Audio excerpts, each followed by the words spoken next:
And then I can still get the hands. Okay, let's go ahead and get started. We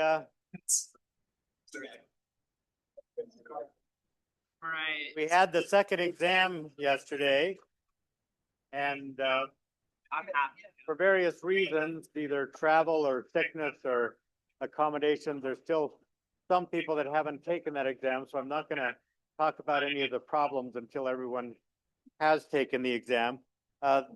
These were the results from exam A, and after exam B, when we give you the highest of your two scores, the median went to 81%, and we had an extra 70 people get in the A category. So we added an extra 70 A's. We also added 7 more perfect scores, and we had more B's, we had more C's, we had fewer D's. Most importantly, we had fewer failing grades, still quite a few. Worries me a little bit, but I suspect that a lot of those failing grades were algebra, were individuals that don't feel comfortable with the messy algebra.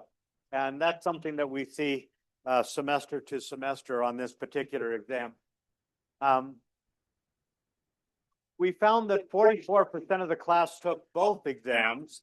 Turns out a lot of people didn't take the second exam just because they did so well on the first exam. 41% of those individuals increased their score by an average of 8.4 points. So I think worked out well. Are there questions on that before we go on with today's lecture? Okay, I'm really excited about today's lecture. This part of the class, electric circuits, is my favorite. If I could teach electric circuits all year round, that'd be my happy place. That's what I would like to do. Because when I was in your place, when I was an undergraduate, I didn't understand them. I could solve the problems, I could set up the equations, I could solve the equations, but I didn't really know what was happening in the circuit itself. I didn't have a gut feeling for what was going on. And then I went to graduate school and I figured that would fix me. But I just had messier problems, messier math. I was able to solve them, but I just really didn't know what was going on until I went to work with Lillian McDermott. And she helped me to see build a model that helped me understand what was going on in any circuit you give me. I can tell you what's going on in there. Now that's what I would like to give to you.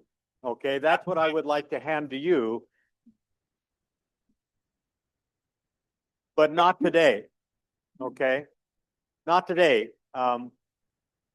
We're not ready. I'm ready, but you're not ready. You're not ready until after you have that 6th tutorial. And so what I'm going to do today is I'm just going to give you an introduction, a standard lecture that you would get at some lesser university like Harvard or Stanford, okay? And then after class, I'm going to send you a link to that 6th tutorial. And I really, really, really want you to do that 6th tutorial before you come back to class on Tuesday. Because on Tuesday, skate los. I'm just going to take off doing things the way I think they should be done, not the way they are done traditionally in other universities, okay? And I'm going to help you build that conceptual model. Let's start really basic. If we look at a flashlight, we know that we've got batteries in there that we stack, and then we've got a bulb that lights up. That bulb lights up because the filament gets hot, glows. We also have a switch that we know makes it turn on. And if we look carefully, we can find a path of conductors that go from one end of the battery to the other end of the battery when the switch is closed. That includes that bulb, includes the bulb. Now, when we draw a flashlight in physics, we do it with what we call a circuit diagram. My words are coming back, okay? A circuit diagram. And that circuit diagram has symbols to represent the pieces. We've seen the symbol for the battery before. We saw that on the exam. And this symbol here is for a resistor. And that's what the filament in that bulb is just a resistor. We'll talk more about that in a moment. And that, of course, is the switch. Now, I just want to point out that we're starting out basic, but it's only going to be a couple of lectures before this will be your homework. I'm going to give you this set of identical bulbs, 7 identical bulbs. And when I say identical, okay, and we're always going to use identical bulbs in this class, in the homework, on the exams. When I say identical, they were made at the same factory by the same worker on the same day. His name is Sven, okay, and they're identical in every way. But that doesn't mean they're glowing the same. You can't say, oh, well, they're all the same bulb. They're all going to be the same brightness. Because your homework problem is going to be which one of those bulbs is the brightest? Which one's going to be second brightest, third brightest, fourth brightest? And by the time we get there, you're going to find that trivial. And you're going to say, oh, Greg, bulb 1 is the brightest, bulb 7 is the second brightest, 6 is the third, 2 and 3 are tied for fourth, and 4 and 5 are tied for last. And it'll just make sense to you. You'll have a model that will justify that answer. So let's get started. Let's start by seeing where you are. Suppose I had 5 identical bulbs, again, made by Sven, and they were connected to 3 identical batteries, okay? And we would like to know which bulb is brightest, which is second brightest and third brightest. And these are your choices here. I'm going to get you started on your clicker. Sorry. Oh, it's a rough. Okay, now you can click. You're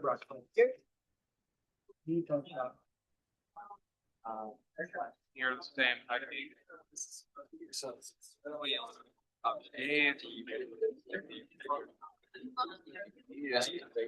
There's number.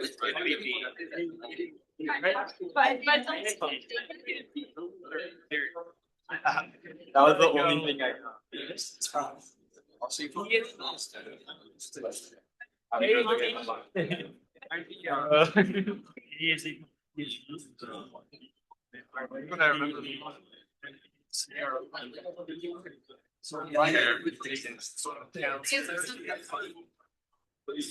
Yeah, I like the.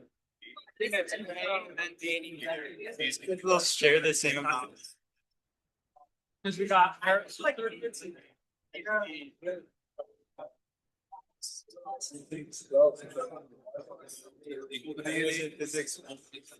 I got them first. Yeah, same. Okay, get your vote in. Last call.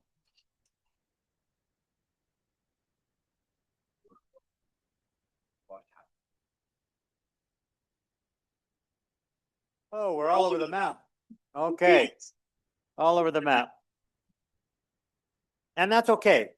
That's what I expected. Normally, I would give this out as a paper pretest where you would have to give your answer and also explain your reasoning. And that is one of the most famous pretests in physics. That has been given hundreds and hundreds of thousands of times all over the world. Okay, Lillian McDermott started this with this pretest. And what we find is that no matter where you give it, whether you give it at Harvard, Montana State University, or BYU, in a class that is for future doctors, the algebra-based class, 10% of the students get that right, with the correct reasoning. Okay? Now, if we give it to the engineers, the people that have most likely had high school physics, they do much better. 15% of them get it right. Okay? And usually this test is given post instruction. It's not really a pretest. It's given after all traditional equation-based instruction is given on circuits. And what we find is that that kind of teaching doesn't really change the way you look at circuits. There was one time when people did better. There was a workshop for professors in Texas. There were physics professors, math professors, earth science, chemistry, and Lillian McDermott gave a workshop there and gave this pretest. And they did much better. 17% of them got it right. Okay. Now, let's talk about current. The flow of charge is what that is. The charge flowing through the wires and the elements in the circuit. Now, the definition is the change in charge, coulombs, divided by the change in time. And I've taught you over and over again that when your definition is a ratio, something divided by something else, set the basement equal to 1. In this case, it'd be 1 second. And so that's going to be the number of coulombs that go past any point in the circuit in 1 unit of time, in 1 second. So if I took a red pen and drew a line right here, and then set myself up a little lawn chair, and I got a counter like those Walmart counters or greeters, and I just counted how many coulombs went past that red line in 1 second, that would be the current in amps, amperes. We call them amperes to honor a dead physicist. Not a bad thing to do with your life, okay? Questions? I hope this is review for people. I hope this is boring. Okay. This is where Ben Franklin got us in trouble. Okay. We know that it's electrons that are flowing around that circuit. And we know that they leave the negative terminal of the battery and they go around to the positive terminal of the battery. There's an experiment that shows that. It's called the Hall experiment. We're not going to do that. But it turns out that it is so much easier. We get rid of a whole bunch of minus signs if we play make-believe. If we pretend that it's positive charges going the other way. Okay? And the way we justify that is that if I look at any wire in a circuit, it's electrically neutral. Okay, it's not charged up, like our charged rods. It's electrically neutral. And it's got just as many electrons as protons. But the electrons are the ones that are free to move, we found. They're the ones that can go wherever they're happiest. And if an electron moves to the left in that wire, well, that leaves a naked proton there. And if an electron moves to fill in that gap, it looks like that proton has moved to the right. It hasn't. The protons don't move. They're part of the lattice work of the wire. But it looks like that positive charge is moving to the right when really it's negative charge, electrons moving to the left. And we call that make-believe conventional current. And that's what we're always going to do. When we say current in this class, in the homework on the exam, we mean conventional current, the flow of positive charge. Now, we do that make-believe in the physics department. They do the same make-believe in the electrical engineering department. And when the electrician comes to your house to fix something, they play the same game. Okay? It all because of Ben Franklin. Now, how do we measure current? Well, we measure the amperes with an ammeter. That only seems fitting. And I've got an ammeter here.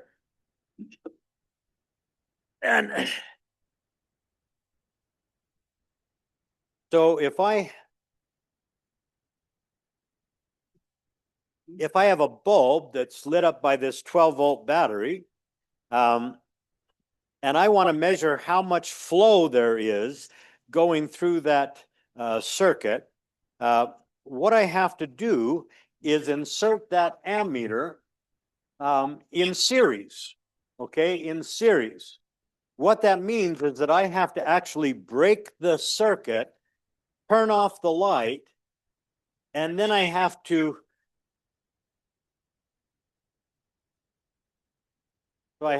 break the circuit, put that device, the ammeter, in there, and then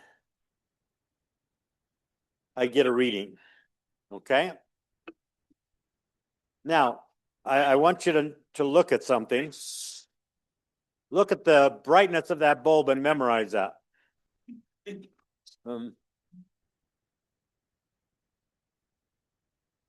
that the same? Yes, okay. And that's what you want from a measuring device. You don't want your measuring device to change what you're measuring, okay? So let's think of what that means. If I insert a little bit of wire in here,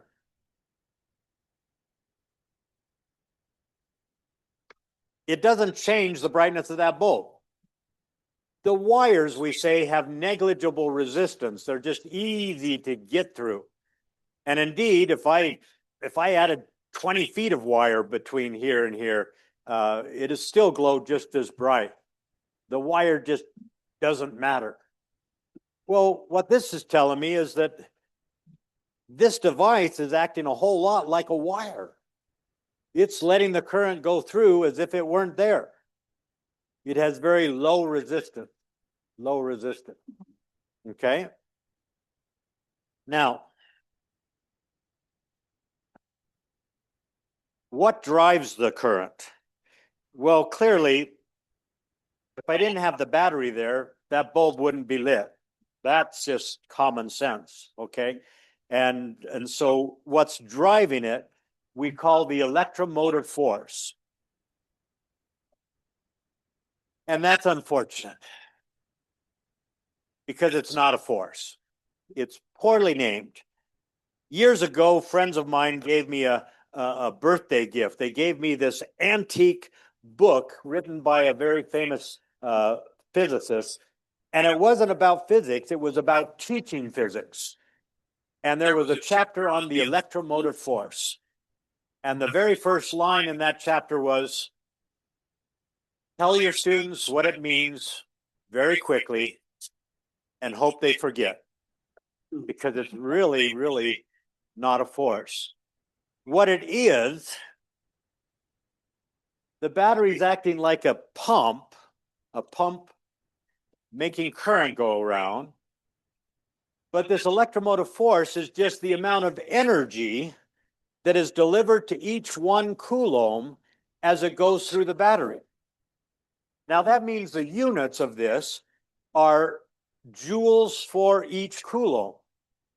But we've seen that combination before, just on the last exam. Joules for each coulomb, that's a volt. And that's what the EMF is. The electromotive force is nothing more or less than the battery voltage. Okay? And that's what we're just going to call it. But for historical reasons, because everyone else does it, we're going to sometimes use this Greek letter epsilon for that battery voltage. Again, for electromotive force. But hopefully, I hope I'm disciplined enough that I never call it that again this semester. Okay? Now, if I measure this voltage difference across the battery from the negative terminal to the positive terminal, what I find is that my voltage is a positive 12 joules for each coulomb, or 12 volts. If instead I measure the voltage difference from C to D, what I measure is a negative 12 joules for each coulomb, or a negative 12 volts. And this and we're going to see this over and over again. This is Kirchhoff's loop theorem. It's what goes up must come down. And it's very much the same as what we saw in the gravitational case.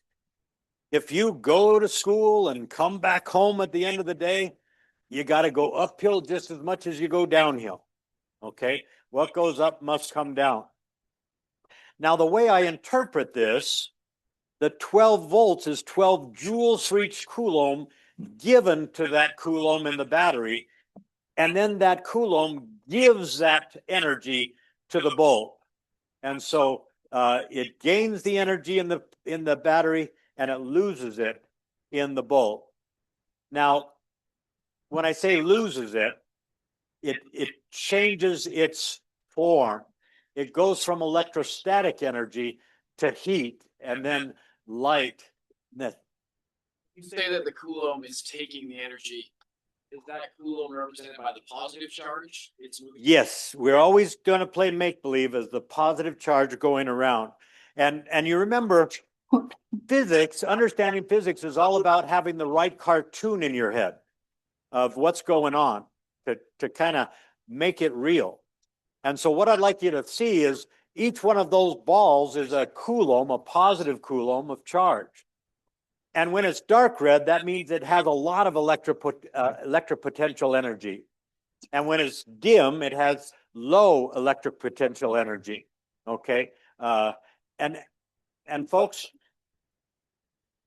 when it gets to the positive terminal of the battery and it has a lot of electric potential energy, is it all excited and dancing around? It's got a lot of energy. No, that's kinetic energy. It's like the boulder at the top of the cliff that has a lot of gravitational potential energy. That doesn't mean it's dancing around up there. It just means because of its position, it doesn't want to be at the top of the cliff. It has the potential to change into kinetic energy. Okay. And when it gets to the bottom of the cliff, it has less gravitational potential energy. The same thing here. That positive coulomb that's bright red, it doesn't want to be near the positive terminal of the battery. It wants to be near the negative terminal of the battery. That's the bottom of the cliff. And so it's pushed, driven around, and it has to go through the bulb to get there. And in the process, it lights up the bulb. So this is the cartoon that I want running in your head. These coulombs just race around. And every time they go through the battery, they pick up 12 joules of energy. And when they go through the bulb, they deliver that 12 joules of energy in the form of heat and light. Okay? Now, my question is, what if I put an ammeter before the bulb and another ammeter after the bulb? How do the readings on those two ammeters compare? Which one's got the bigger reading? Tell your neighbor.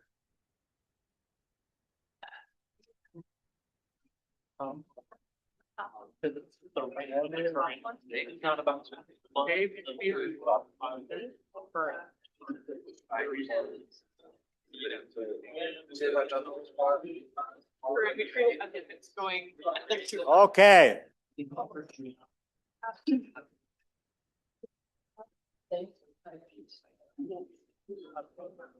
Think of those coulombs, those red balls, as little dump trucks. They pick up energy in the battery and they dump it off in the bulb and go back for more. But the current, the thing that's measured by the ammeter, is the dump trucks. And they don't disappear. They don't go away. There's a conservation of charge. Okay? And so those two ammeters would have exactly the same reading. Exactly the same reading. And I like to say this, what goes around comes around, kind of like gossip in a small town. Okay, what goes around, eventually it's going to get back to your Aunt Helen. Actually, my Aunt Helen was always the one that started it. I love her. When we were in school and we had our first child, my wife was still in nursing school and had to go and work in different hospitals. and my Aunt Helen took care of our firstborn, Joshua.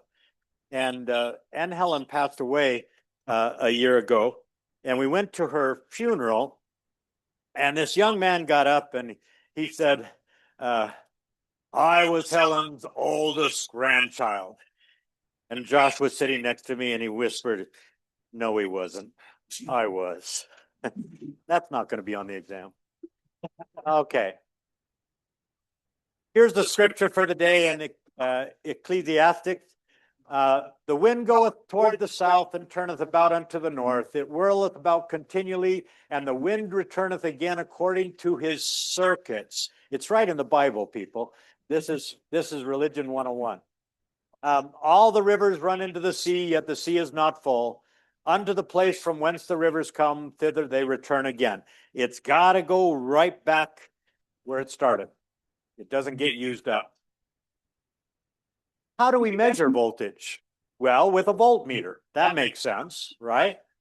The question is, how do we use that voltmeter? How do we add it to the circuit? Well, let me take the ammeter out and bring in the voltmeter. And what you notice is they look a whole lot the same. And it turns out they are a whole lot the same. If you look inside, they both have this horseshoe magnet. They both have this little coil that pivots. We're going to understand the guts of this at the end of the semester. But for now, it's magic, okay? And there's just some difference that makes this measure voltage and this measure current, okay? I'm going to put this one away.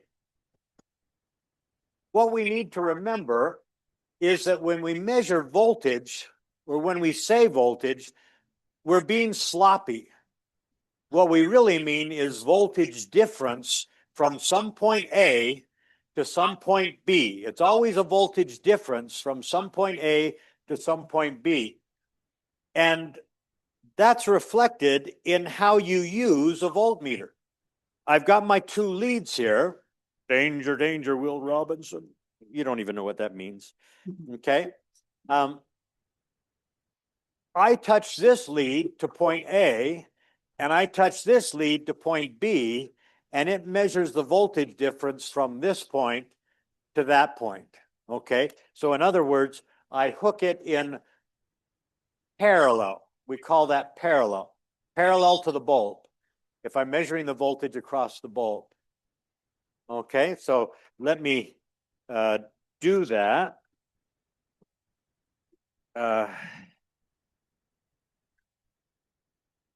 So this is going to be awkward. How am I going to do that? Oh, okay. I will put this one in here. I don't have something to touch it there.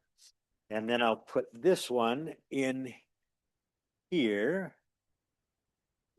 And I had a 50-50 chance of getting that right.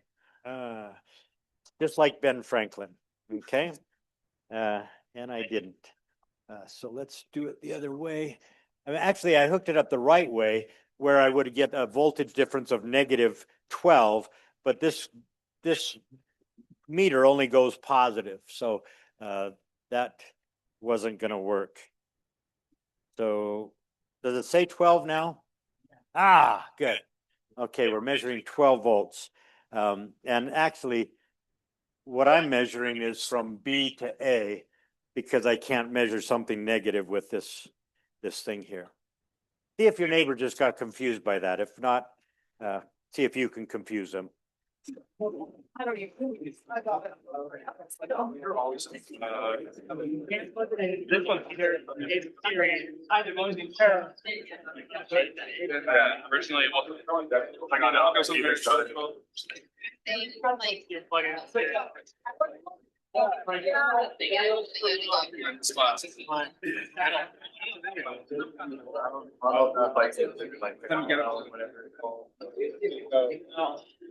Okay. Specific one could measure negative. Now, you remember Daniel's. the ammeter measuring current, we had to put in series. We put it in the line so that everything that was flowing had to go through that ammeter. Now, when we're talking about circuits, it's often useful to kind of give it a personality, okay? Instead of a bunch of electrons or imaginary positive charges flowing through the wires, we know something has to be flowing in there. Let's say blueberry juice, okay? And what if we were to take one of those blueberries, paint them green, call him Fred? In the ammeter case, Fred and all of his friends had to go through the ammeter to get to the bulb. But when we're dealing with this voltmeter in parallel with the bulb, Fred and his neighbors, Fred and his friends, have to make a decision. Do I go through the bulb or do I go through the voltmeter? Well, again, if I disconnect the voltmeter, look at the brightness of the bulb. Did it change? No or heck no? Yeah, heck no. Okay, and that's what you want. You don't want that voltmeter to change what you're measuring. Okay, and so that tells you something about the decision that Fred and his friends are making right there. Nearly all of Fred's friends are going through the bulb still. Almost none of them are choosing to go through the voltmeter. What does that tell you about a voltmeter relative to a bulb? Which is harder to get through? Yeah, the voltmeter. The voltmeter has a huge, we're going to talk about it in a minute, resistance. Hard to get through, hard to get through. Okay, because you don't want very much to go through it. You want most of the current to go through the bulb. Now, if we look for 1 second and find that we just have 0.001 coulombs going through that voltmeter, and we measure the change in potential energy, electric potential energy, as negative 0.012 joules, you remember from what we just did on that last exam that the voltage is the electric potential energy divided by the charge. And so if I do that division, I get negative joules, negative 12 joules for each coulomb, or negative 12 volts. Negative 12 volts. Okay. Now, questions on that before we go talking about another topic? Okay. Oh, Does the voltage change at all? Current running through the wire, or is it only passes through the light bulb? that is an excellent question. The voltage changes whenever it goes through a resistance. And so if I have really bad wires that have a lot of resistance, that I'm going to find a voltage difference from place to place along those wires. What I've tried to do when we set up labs is get really good expensive wires so that the resistance is negligible compared to the bulb. And then we make the approximation that they're ideal wires, that we assume they have zero resistance, and then there's no change in voltage from one end of the wire to the other end of the wire. Now, I set up a lab at Montana State University, and I had some help from someone in the education department. She was trying to save money and bought this whole big old pile of the cheapest wires, and I couldn't throw them away because they belonged to the university. So I hid those in a drawer in the back room, and they are still there today, 34 years later. You know, I just never wanted students to see those wires. So we'll use good wires for you. Thank you for asking that question. If I have a simple circuit, I know that if I increase the push, if I use a 24 volt battery instead of a 12 volt battery, it's going to make that bulb brighter. Okay. And if we think of the flow going through the bulb as making the bulb light up, it makes sense that more flow is going to make it brighter. So that means a 24 volt battery is going to be pushing more current through that bulb. Now, more push means more flow. I also know that if I go down to Home Depot or Lowe's, there's all sorts of different bulbs that are not identical. I got 40-watt bulbs, I got 100-watt bulbs, 60-watt bulbs, and they act differently. And so I get, even with the same 24-volt battery, I get different flows. And the difference between those different bulbs is resistance. And it turns out resistance is futile. Does anyone know what that is? Is anyone old enough? Yes. Truck. It's the Borg. Yes, thank you very much. It's the Borg. Resistance is futile. Okay. Your gut tells you what resistance is. It's just how hard it is for current to flow through something. Okay. And the operational definition of it, again, is a ratio. Something divided by something else. So we do what we always do. We set the basement equal to 1. It's the voltage required to make 1 amp go through something. So if I wanted the resistance of this pen, I would set up a voltage difference from this side of the pen to that side of the pen, and I would ramp up that voltage difference until I got 1 amp going through that. And then I would look at my dial and see how many volts it took to make 1 amp go through that. And that would be the resistance of that pen. See if your neighbor understood what that definition means. If not, slap them. Do what you got to do. The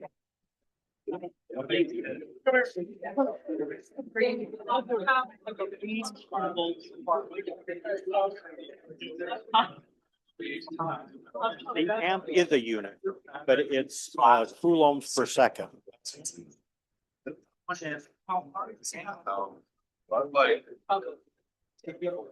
Yeah. But that's not going to kill you because even though there's 1 coulomb going past a certain point, it's the wire's always electrically neutral. They've always got the same number of negative electrons as positive protons. Okay. The units, volts per ampere, we call the ohm, and we measure resistance in ohms to honor Georg Ohm, who taught us a lot about circuits. And there's a picture of Georg, and I just got to tell you, you have seen, especially in 105, a lot of goofy looking scientists, right? I'm not talking about your teacher. I'm talking about the people that we put names to their ideas. You know, Bernoulli, anyway. Finally, that is one handsome physicist, okay? We have finally found a handsome physicist. Now, a lot of different materials have a constant resistance regardless of how much voltage we put across it or how much current goes through it. And we call those materials ohmic materials. And in those cases, we use this form of that definition, V equals IR. And we call this Ohm's law. Now you remember in Physics 105, there was one law to rule them all and in the darkness bind them. Newton's second law, F net equals ma. And you found that everything could be solved with F net equals ma. When it comes to circuits, that is the F net equals ma. When I was an undergraduate here at BYU, there were only 12 of us in the major. And we went from class to class to class together as one group until we got to our senior quantum mechanics class. And then there was 13 of us because there was a young man named Eric in the class, and he was there because he had taken it and failed it twice before. And he was not going to graduate until he passed this class. Now, my friends in the class and I, we took it upon ourselves that we were going to get Eric through this class and get him graduated. That was our goal. And the physics department wasn't really excited about that because Eric was in charge of our electronics repair shop. And he could fix anything. You bring in any piece of equipment, no matter how complicated, that was broken, and he could fix it. but he couldn't do quantum mechanics. And one night I was trying to help him with our homework. It was getting really, really late, and Eric was just not seeing it. And I was tired, and I was getting upset. And finally I said, Eric, buddy, it's not that hard. What you do in the electronics shop, that's hard. This is not hard. He looked at me and he smiled and he said, oh, shucks, Greg. He was from Tennessee. Oh, shucks, Greg. Electronics ain't hard. Something's broken. You just shake your finger at it and say, V equals IR, V equals IR, V equals IR. And that broke the tension. But later in life, I found out that Eric was right. Everything in these circuit problems can be solved with V equals IR. But you got to know what V you're supposed to use and what R you're supposed to use and which I you're talking about. It's just like with F net equals MA. Some of us got mixed up because we weren't sure what the F net was, what it meant. Once we figure that out, it's all just V equals IR, V equals IR. Okay. Now, let's see what your gut's telling you about resistance. If I had two cylinders that had the same dimensions, one of steel and one of wood, which one has more resistance? Shout it out. Wood. Wood, yes, of course. What if they're both steel, but one's twice as long? Which has more resistance? The longer one. Think of that as two straws that have the same cross section, one twice as long as the other. If you try to blow air through them, it's really harder to get the air to go through the longer straw. Okay? Now, what if you've got two straws that are the same length, but one's a fatty straw? Which one's going to have more resistance now? The skinny one. The skinny one. It's going to be easy to get the air through that big old fat straw, but harder through the skinny straw. Well, we just arrived an equation. The equation for resistance is those three results that you just shouted out. It depends on what we call the resistivity. That's how hard it is to get through a certain amount of a certain material. Wood has a higher resistivity than steel, and so it would have a larger value for this constant. And that's a constant you would look up in some book of a table of constants. And then it depends on the length linearly. The longer it is, the more resistance you have. And then it's inversely related linearly to the cross-sectional area. The fatter the cross-sectional area, the easier it is to get through. Okay? Now I have a clicker question for you. Is the Earth a good conductor, yes or no? With your clicker, now you can click. I would say yes.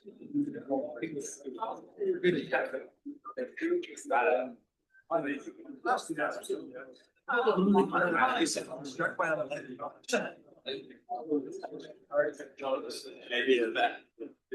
Seems like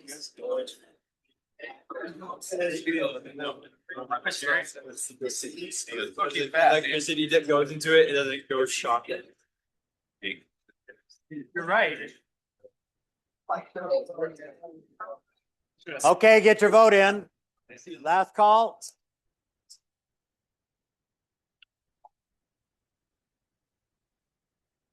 Good. The answer is yes. Yes. Okay. Now, the key is the word the. Earth, by which I mean dirt, is a poor conductor. You got a bag of dirt, it's really hard to get any current to flow through that. But the Earth, that great big huge ball of dirt and rock, is a beautiful conductor. It acts like a big copper ball. And that's because of this A in the bottom of that definition. If I were to drive a spike into the ground here in Provo and another spike in the ground in Springville south of us and measure the resistance between those two spikes, it would read 0. And that's because in order for the current to get from the spike in Provo to the spike in Springville, there's an infinite number of paths that it can take. The cross-sectional area is infinite, essentially. And so this goes to zero. And that's why we ground our experiments. What we do is we take the negative terminal of the battery on my experiment and we hook it to some water pipe that we know is going to go down into the ground. Okay, that's metal. And that connects it to that great big copper bile. And then someone doing the exact same experiment in France hooks it to a water pipe in his lab or her lab that goes down into the copper ball. We know that in a big copper ball, there's no electric field, and hence it has the same voltage everywhere. And that means that our voltage at our negative terminal of the batteries is the same here and in France. Okay, that's what it means to ground your experiment. Okay, the answer is yes. So here's another clicker question. What is constant for a battery? Is it voltage, current, or both? Go ahead and start. You can click. Go down. Yes.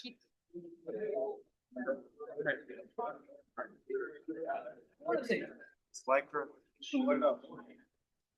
Current, so current is it's a little like red. What I guess the call is don't be thorough. Yeah, but Imagine anything. yeah.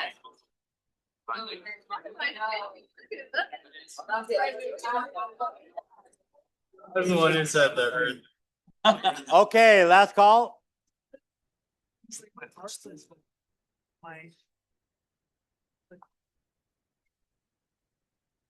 Oh, okay, we're kind of split between voltage or both.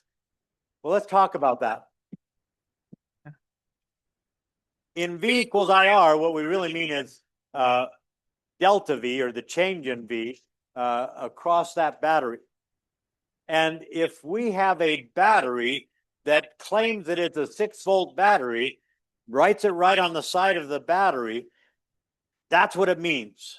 It's promising to try its darndest to stay 12 volts from the negative terminal of the battery to the positive terminal of the battery. And it does that through chemistry that we can't possibly understand in this building. Okay? Now, if I take that 6-volt battery and hook it to 2 ohms of resistance, V equals IR, I get 3 amps. 3 amps times 2 is 6. But if I take that same 6-volt battery and hook it to 12 ohms, now I only get a ½ amp through that battery. And I hope that seems reasonable to you.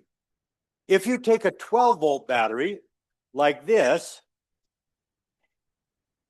or like in your car, and you touch the 2 leads, you don't get damaged because you have so much resistance between this hand and that hand that there's hardly a trickle that's going to go between this hand and that hand.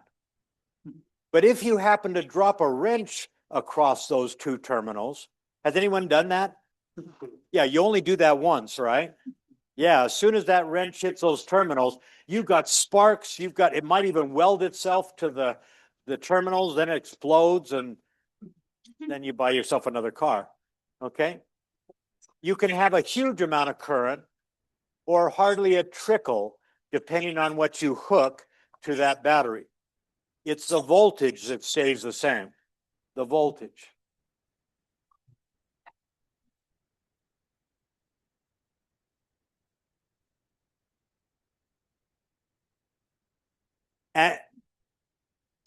And we've seen voltage before.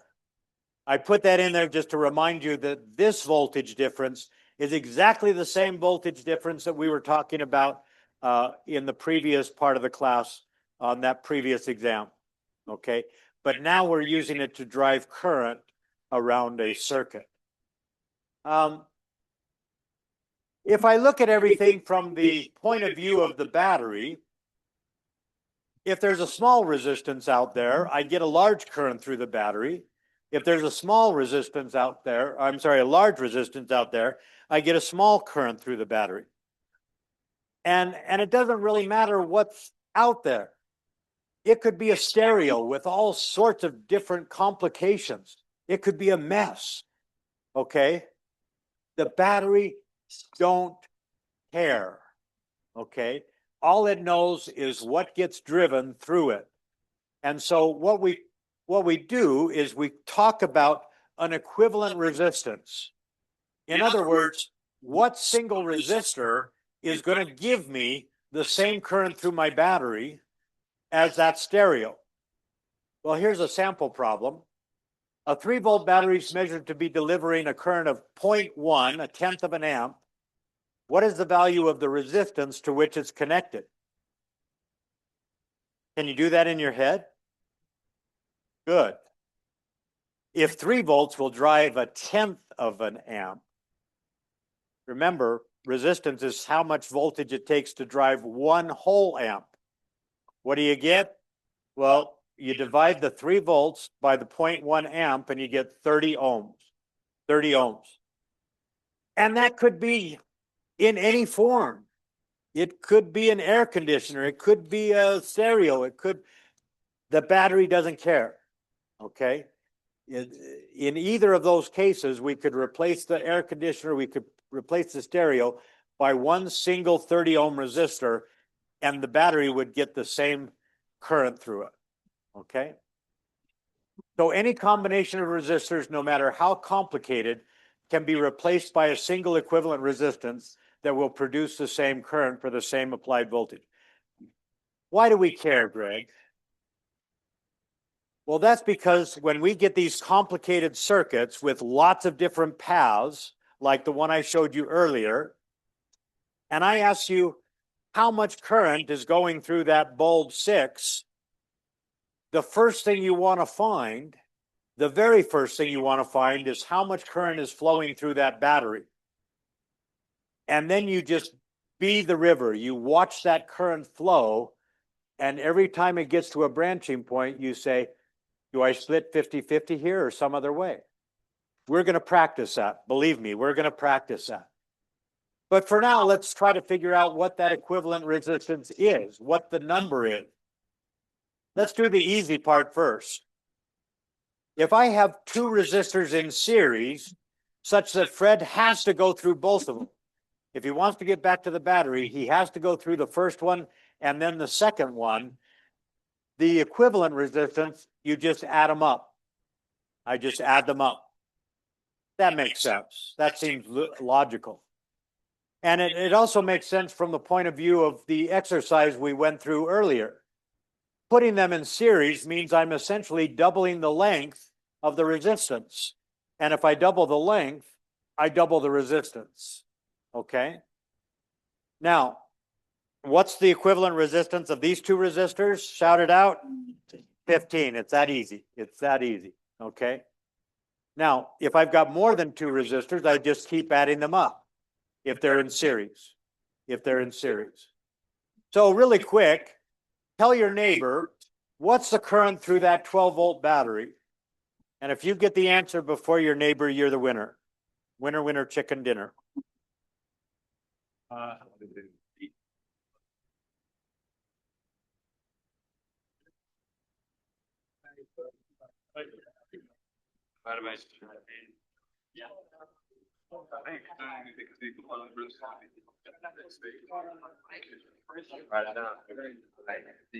Okay, it's not hard.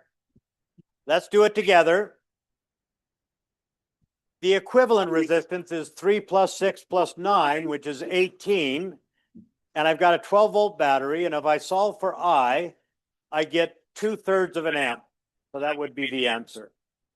See if your neighbor got that.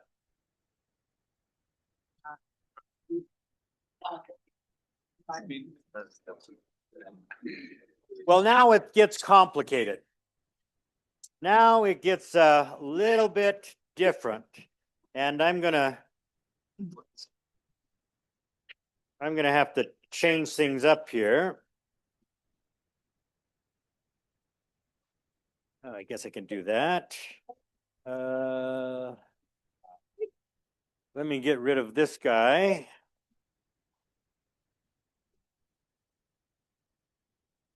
Oh, yeah, that's gonna be a problem. Disconnect it first. Okay. If I have two 6 ohm resistors in parallel, and when I say in parallel, that means that Fred, when he gets to this junction, has to choose. Do I go through that 6 ohm resistor and back to the battery? Or do I go through this 6 ohm resistor and back to the battery? Now, the left side looks exactly the same as the right side to Fred.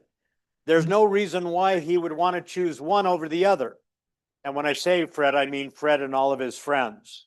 And so it only makes sense that half of them are going to go this way and half of them are going to go that way. So if I knew how many of those blueberries went through this path, I'd be able to solve for the current through the battery. Well, let's see what we get. If I could find the current through this one resistor, that would get me down the road. So that's my goal. And to do that, I need you to make an observation that we will investigate in the tutorial. I have a bulb here. It's warm. Everyone memorize that brightness. If I hook a second bulb to that bulb, let's see.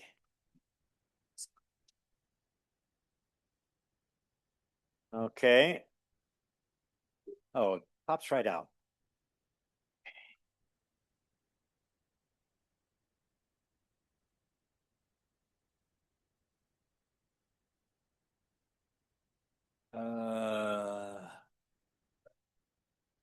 We made these things so that they would pop out so that we wouldn't leave things connected for too long.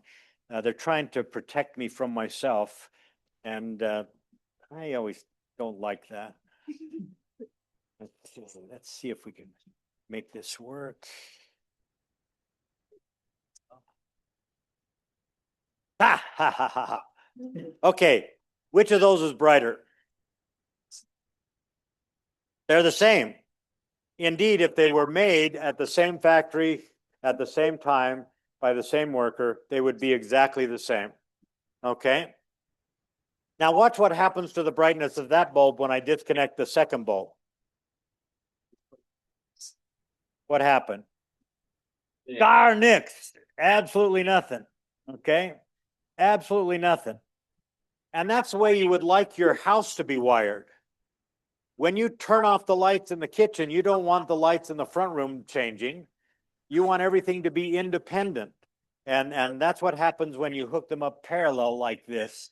They are independent. Okay?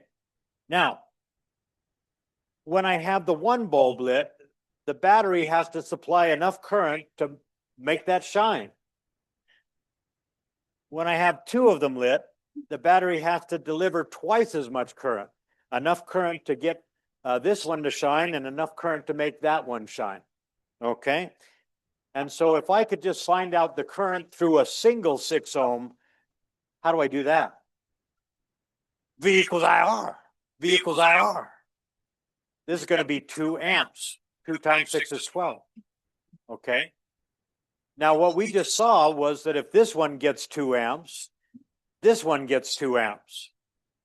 They were glowing the same brightness, more flow, more glow. They got the same flow. Okay?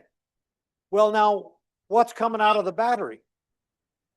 Well, if you think of this in terms of blueberry juice instead of amps, I've got to deliver 2 quarts of blueberry juice each second to this path, another 2 quarts of blueberry juice to this path each second.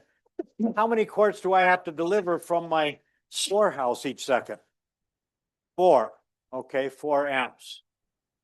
Now remember, equivalent resistance is what single resistor I could replace those 2 6s with and get the same current through the battery. In other words, the battery don't care about the details. What's the equivalent resistance? Well, V equals IR. Okay. If I take the 12 volts and I divide by the 4 amps, I get 3 ohms. Now, this is where it gets weird. What we're saying is that 2 6s act like a 3. Wait a minute, Greg. You added more resistance by adding that second 6 ohms, and you lowered the resistance? Yes. Because not only did I add more resistance, I added a new path, a new opportunity to flow. Okay? And every time I add a new path, I make it easier for current to flow. Now, the example that I like to use is from Disneyland. Back when I was alive, there was a brand new ride called Jungle Bear Jamboree. Have any of you been to that? Yeah, you can't pay kids to go to that now. It's still there, but no one goes to it. But back when I was alive, it was brand new. And these bears, they were mechanical and they could sing, they could tell jokes, they could move around, and everyone wanted to see them. Okay? Now, back in that day, when you went to Disneyland, you couldn't go on to any ride you wanted. You bought a ticket book. And in that ticket book, there were 4 A tickets and 4 B tickets and 2 C tickets. And there was only 2 E tickets. And they were the best. They were for the Mondo rides like the Matterhorn. And if you could talk your little brother into trading you something for an E ticket, you did it. Okay. Well, the Jungle Bear Jamboree, they were an E ticket ride. And everyone wanted to go see them. And there was a huge line. And we went in. When we finally got there, we saw them sing and tell jokes.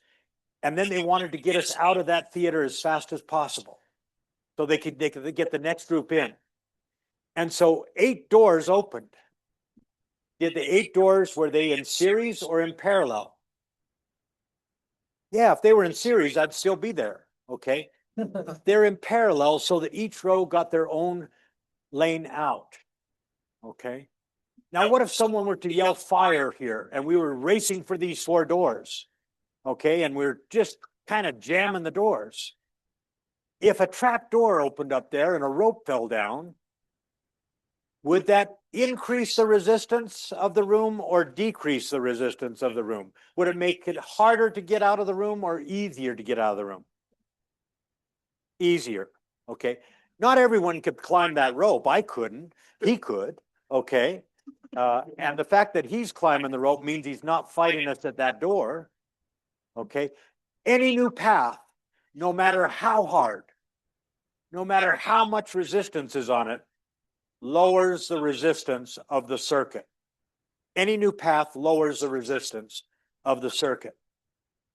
And we can see that if we go back to that earlier exercise.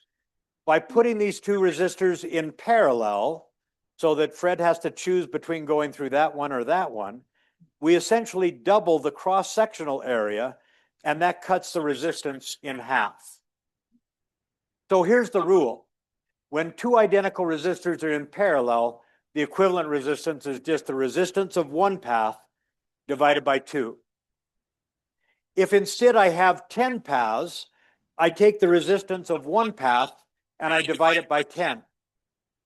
So if I had 10 paths and each of those paths had 140 ohms on it, I could replace that mess with just one single 14 ohm resistor. Okay? Now, that law, that rule only works when the paths are identical. What if they're not? What if I've got a 5 in parallel with a 6? Tell your neighbor what that's going to be. What's that going to be?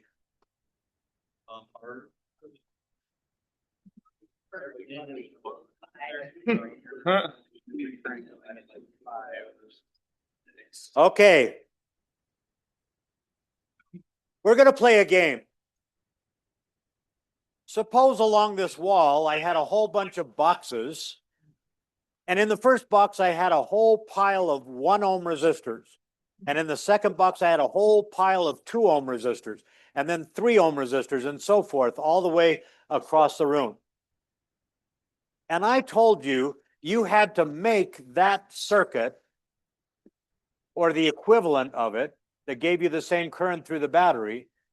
And you could only open one box and take resistors out of one box. And here's the caveat. Whatever you take out of that box, you got to add parallel to each other. You can't be stacking them in series. You got to add them in parallel like this.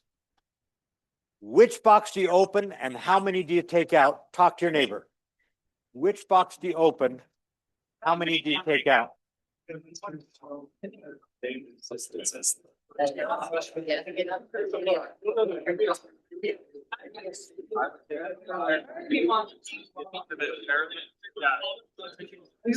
not the worst.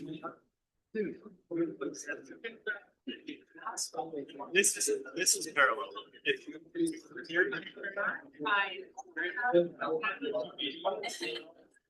Five point five. Okay. Brave soul that wants to share, raise your hand. Where are you, brave soul? You're pointing, oh, you're pointing to him? Your buddy just volunteered you. Would it go through the 5 ohms and go just ignore them? The current goes through the 5 and the 6, but I want to replace those with just one resistor, or one resistance. And so I'm going to open one of these boxes and add a bunch of resistors in parallel that would give me the same amount of resistance. What's that? 5 ohms? Nope, that's not it. Yes. Be a bunch of 30 ohms? Yes, you open the box with the 30 ohms, the 30 ohms. Yes. Excellent. Why 30? Because with 30, I can make a 5 and I can make a 6.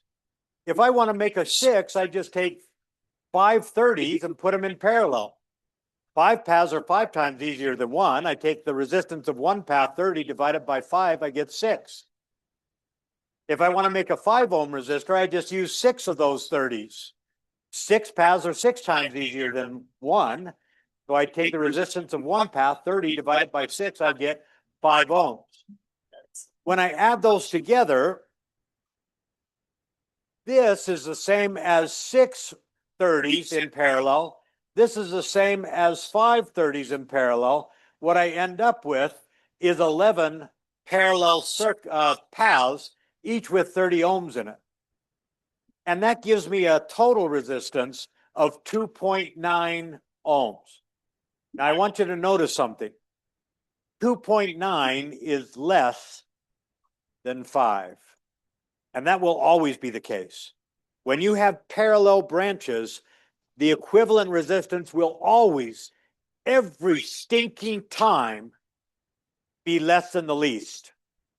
Less than the least. Because I can think of this as a 5 ohm resistor with another path. And another path is going to lower the resistance. Is it not?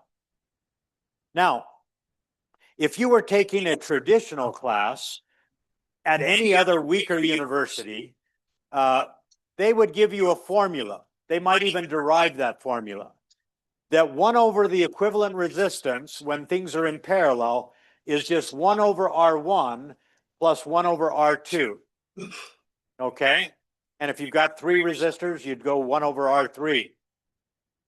Now you've added fractions before. What's the first thing you do when you're adding those two fractions? The common denominator. Yeah. And the common denominator between 5 and 6 is 30. I can write 1 over 5 as 6 over 30. I can write 1 over 6 as 5 over 30. And now I have 11 over 30. But that's 1 over the equivalent resistance. If I flip that upside down, I get the same answer I got before. Okay? Now this formula will be on the front page of the exam, but I hope that you use your gut instead. Okay? Now, if we go back to the case of the voltmeter and remember that almost nothing chooses to go through that voltmeter, what does that tell you about the relative resistance of the ammeter, just the instrument, versus the voltmeter, just the instrument? Which has more resistance, an ammeter or a voltmeter? With your clicker, please. Now you can click.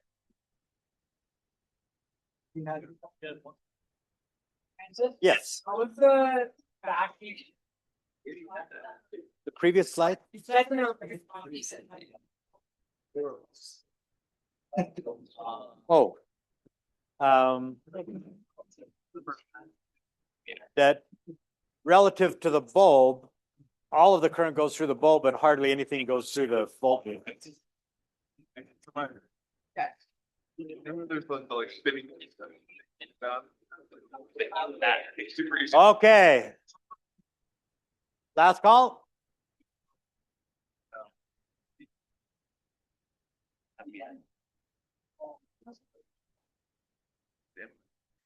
Good, the voltmeter is the correct answer. An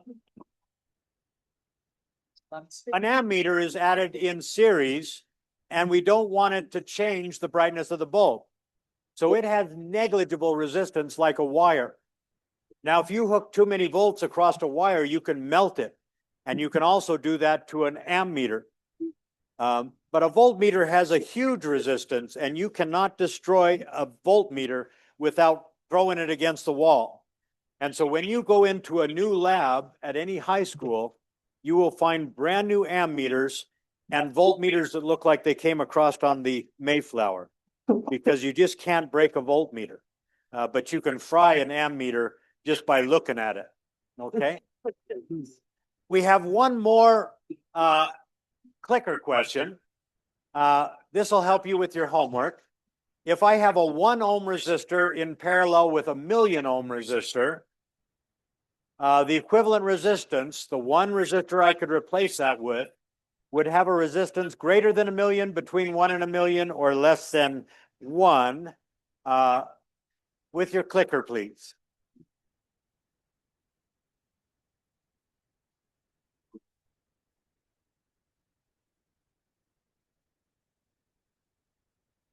You said anytime it's Let's divide it.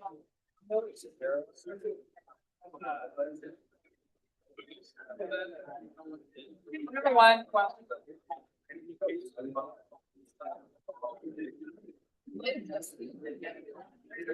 Okay, last call. I'm doing one.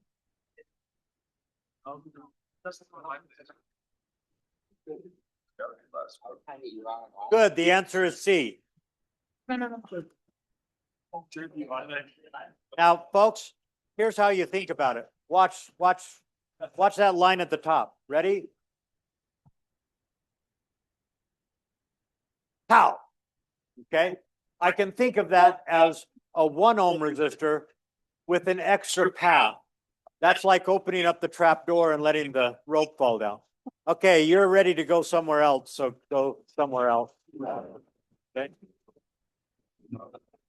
Are you literally Yeah. sleeping a lot?